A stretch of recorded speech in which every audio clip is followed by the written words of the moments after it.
Hi and welcome back to Chop's Garage with a new bit of stock.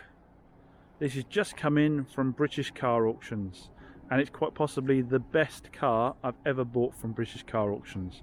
And that's not just because it's a Hyundai, and I love Hyundais because they seem to be pretty bulletproof reliable. I don't see the cars come back. It's because it's a grade 3. Now grade 3 is the best grade I've ever bought from BCA. I always buy grade 4s and I buy grade 5s. So this theoretically should be the best car I've ever bought from BCA. Now I normally buy grade 4 cars and grade 5 cars from BCA, just in case you don't know what grading is. BCA, you get grades 1, 2, 3, 4, 5, and that's basically the bodywork condition of the car. How the paintwork is, the wheels are, those kind of things, the trim inside. So normally I'm around grade 4 and grade 5 because those cars normally need paintwork, and paintwork is very expensive. Most dealers don't want to do it, and those of you who watch my videos will know I'm quite happy getting my hands dirty when it comes to paintwork. From years of trial and error, I'm able to use rattle cans to a very good effect on the car. And speaking of learned skills, I'd like to introduce the sponsor of today's video, Skillshare.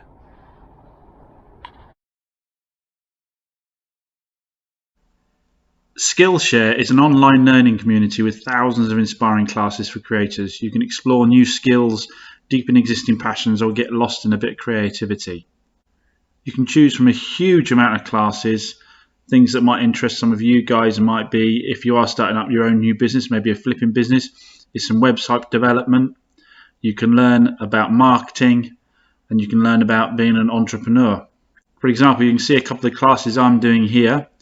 One of which is with Marques Brownlee, who has over 14 million subscribers on YouTube, and he gives a variety of lessons on how to improve your YouTube right the way through, from starting your projects to researching your topic. So one I'm going through at the moment is how to post your videos. It's given some top tips there. I didn't know about the relevance of having a face in your thumbnail pictures. So learning a huge amount from him. Another teacher whose classes I've started going through is Helise's, which is about video for Instagram. I'm a bit weak on Instagram at the moment with Chop's Garage, so I'm trying to learn how to improve on that. Skillshare have given a special offer to Chop's Garage subscribers. The first 1,000 that click on the link in the description will get a 1 month free trial of Skillshare, so you can start exploring your creativity today. So I'd like to thank Skillshare for sponsoring this video. Let's get back and have a look at this best buy from BCA. And like I say, it's just coming to stock, so we're going to have a quick look around it and see whether this is the best car I've ever bought from BCA. So whether, as a grade 3, this is the car that I'm going to have to do the least amount of work on. So first up, if we go around, we've got nice alloy wheels. There's a little bit of curbing on that one, none on that one. Down the side of the bodywork, unfortunately it's got a bit covered in plant life, but down the side of the bodywork there's no scuffs on the bumpers, there's no dings or dents on the doors, no scuff on that bumper there. Around this side you've got no scuffs here, no scuffs on the wing mirrors, no dents down the side of the doors. The alloys are in good condition again, no damage to the alloys. Round the back we've got this one bit of rust here that was actually highlighted in the listing for the car, so that is one little bit of paint we've got to do, but other than that there's no paint to do on the car at all. So that's a big positive straight away. If we have a look inside,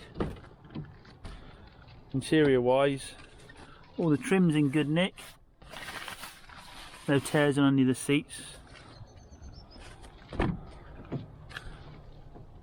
Now those of you who watch my channel will know I'm a big fan of Hyundais because as a general rule they don't come back.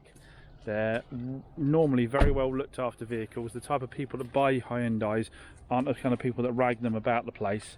They tend to look after them. So you get cars that as a general rule you don't have to see again. Once they've gone out the door, people are happy with them. They take a little bit more selling sometimes in terms of convincing people it's a better bet than the equivalent Focus or Corsa or whatever they may be looking for. But again, all the seats are excellent condition. Inside, toys wise, we've got all round electric windows, electric mirrors. We've got the Bluetooth for the stereo with voice control on it. We've got the all-important auxiliary input and USB input, air conditioning. So all of that's looking good. In terms of what we got history-wise with it, let's have a quick look and see what we got paperwork-wise. It's a 4-owner, and I did have a quick look at the history before, and we've got stamps for 2014, 15, 16, 2019. So we've got missed one there. 2019, and 2021. So we've got what we got. We've got one missed in 2020.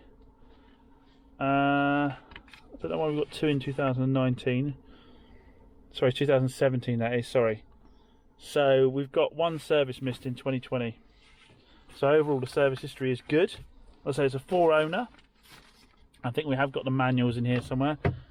I think the manuals are inside. So if we have a look in the engine bay,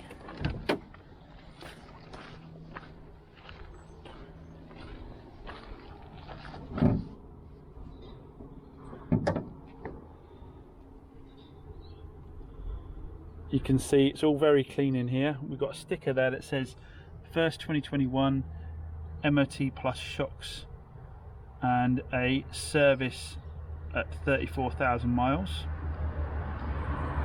I can't remember what the MOT is on this, so we need to double check what the MOT is on this. Just hold the bonnet up 1 second and check the fluid levels. So,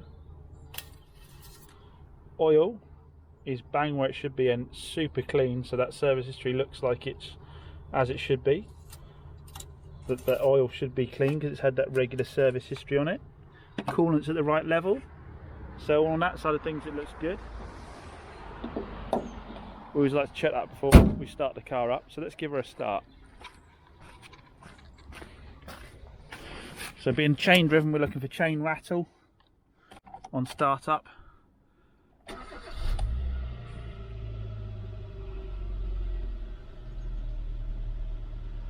It's idling nicely, didn't hear any rattle on startup.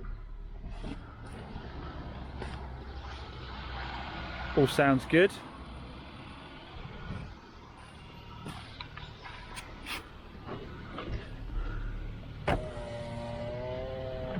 Electric windows, just check they all work.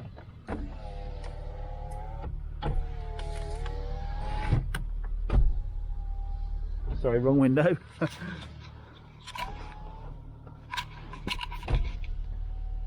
So all our lucky windows work.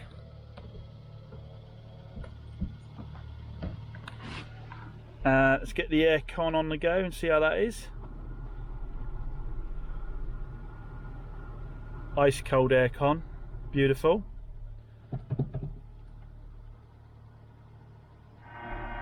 Stereo is not tuned, but we don't want to do that because it's done an infringement. So that seems to work fine. So the electronics seem to work fine on it. As I said, all the interior trim's in good nick.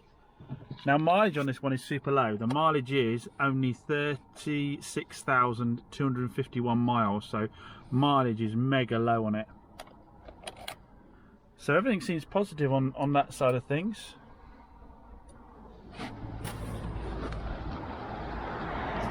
If we go for a little drive, let's have a quick little drive about.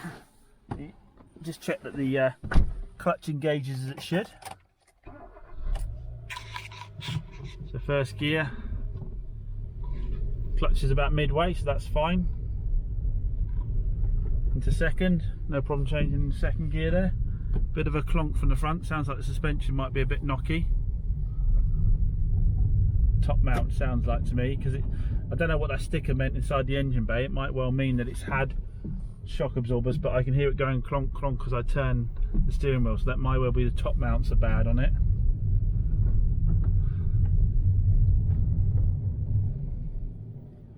Brake's a little bit graunchy, but I think I got a bit of rust on from sitting. Yeah, we're definitely getting a boing boing noise from the suspension. Something's not quite right on that. I think, like I say, it sounds to me like top mounts. My experience of top mounts, that's what they tend to sound like. Oh, it started pouring with rain. Yep, I'm not wearing a seatbelt. So it goes for the gears alright, the clutch feels okay. And the engine seems strong. Now this car has a book value of £5,400. That's Auto Trader's recommended retail for this vehicle, and I paid £3,400 for it, including delivery and fees. So that puts me with a £2 margin on it. Ideal. I think it needs an MOT, and I figured from that maybe a bit of suspension work on the MOT, so I shouldn't be too bad there.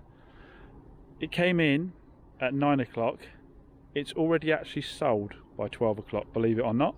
Someone came who was recommended to come and see me about cars. They came with a budget of about £3,000. I said I was going to put this car up for £4,995 because I always tend to sell under book, move stuff quickly, and they fell in love with it. And they said, actually, I have got £5,000. I just wanted to spend £3,000. I said, well, at the end of the day, whereas the car's concerned, you're better going for the newer, lower mileage you can. And so it makes sense to go for this being a Hyundai.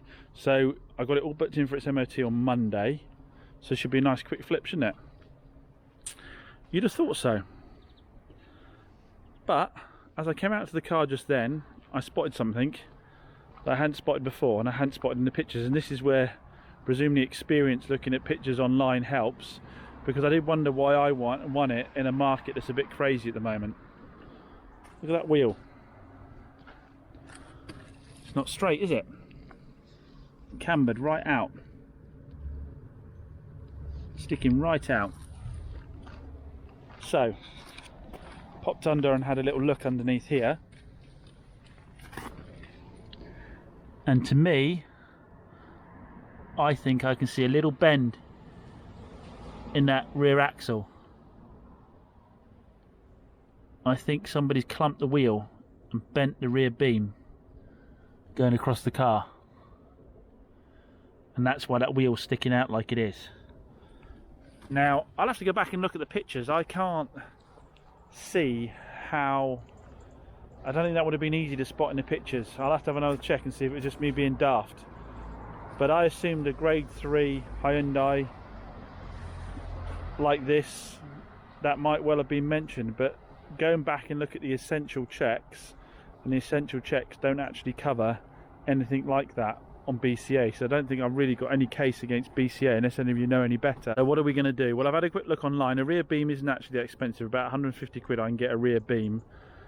The expensive bit is the time in fitting it, the time and hassle fitting it, and whether anything else needs doing at the same time. I don't actually have the time to do this myself at the moment. I've got too many other cars to prep, and as I go up in volume of vehicles, I'm not going to be able to work on them all myself, so I'm going to have to get a quote for having it fitted, and that may well eat pretty much all the profit of the car. Well, what do? I might have to go back on that deal and refund the deposit, because at the end of the day I might need to sell this at its normal retail price, or at least sort of 5,295 to recoup my money. I can't sell it at the discounted price and have to do the work on it. But we're going to have to see what the quote is for replacing it and see whatever else the MOT throws up, because obviously that's just assuming that's the only thing the MOT needs. And I need to go back and check when the MOT was done on this vehicle, see who did it, how long ago. But this is where experience in buying comes in. You've got to learn as you go, and you wouldn't think to have to check the angle of a wheel in the pictures, but clearly a lot of other people did, because in the current market, like I said, for me to win a car under book is extremely, unusual, shall we say. So we're going to have to see how we get on this, and I'll have to update you on that in the next video, guys.